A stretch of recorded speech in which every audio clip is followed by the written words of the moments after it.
The overall tone of the market has turned bearish, and many will tell you that you can't time the market's local bottom. But maybe it's just because they don't know how to. Let's go. I'm going to try and take an objective look when an extended sell-off occurs. How do we know when it's time to go long versus just guessing like others? This payoff can be huge, but it involves a lot of understanding of how the market in TA works. And that's something everyone doesn't know how to do. Except for you now, of course, after watching this video. Let's start by looking at this 5 wave to the downside. Now, likely this 5th wave should be equal in size to the 1st wave, as typically the 3rd wave is the longest. But since the 3rd wave didn't really have a wave extension as it capped out around 1.236 fib level, this means that we could have a wave extension in the 5th wave. But for now, let's just assume that wave 5 equals wave 1.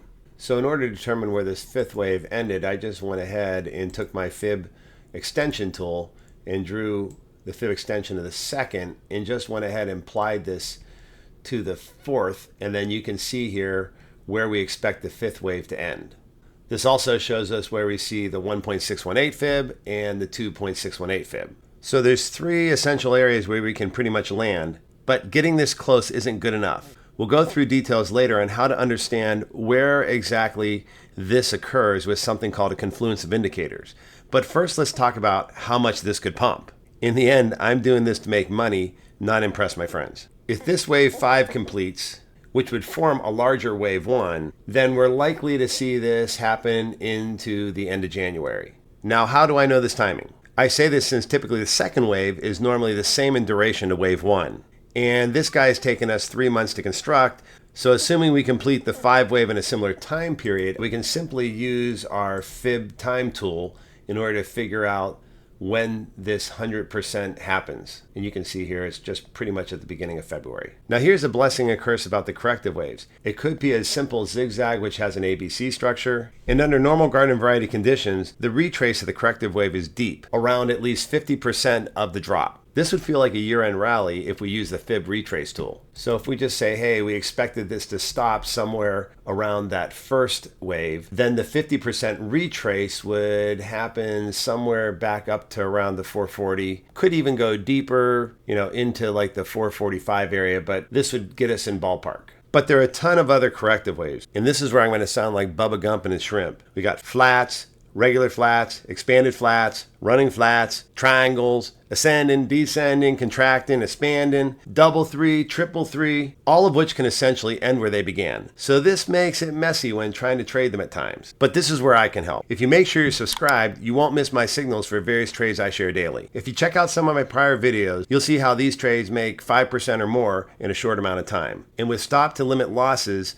the trades that do lose 3% or less. So now we still come back to how do we know where this 5th wave is ending? For this, instead of using Elliott, which could be nothing more than a guess, let's use a confluence of other indicators to help determine the bottom. First, we know that when the PCC or put to call ratio runs hot, this means that everyone and their brother is buying puts instead of calls for downside protection. Now here's the rub. Most of the time, retail gets this wrong and the market reverses off this signal. Now, normally we show candles, but I'm going to go ahead and switch this to a line and bang, let's make this a blue color. You can also see the MACD below. Now let's add SPY, as this does give us some clarity, but what else could we do to get more? Next, let's add the percentage of stocks trading below their 20 SMA. This bottom fisher helps let us know when the sell-off has become stretched and we have likely bottomed when we are in the single-digit percentages. So what we're going to want to see is when the PCC spikes, with this MACD cresting for that PCC, at the same time we're hitting a local bottom in the S&P 500, along with the percentage of stocks trading above their 20 SMA hitting single digits. And if we typically hit this a few times, that even gives us more confidence as it becomes like a triple negative divergence of sorts. So if you look here, you can see kind of a similar thing with the single digits. We're at a local low, the PCC cresting as the MACD is cresting. And we can really see this throughout where the MACD is cresting. We're in the single digits. We're near market low. The PCC is spiking, and then we have a pump. And then recently we're seeing how we've kind of put this in not once but twice, but now we're coming down for a 3rd time. So this really could be a big one. Now, I don't like to jump the gun on these. I like to see them in the single digits. Now, at this point, this is where you smash the like button. And if you haven't made sure to subscribe, do so now, as I'll be keeping an eye on this and sharing it periodically.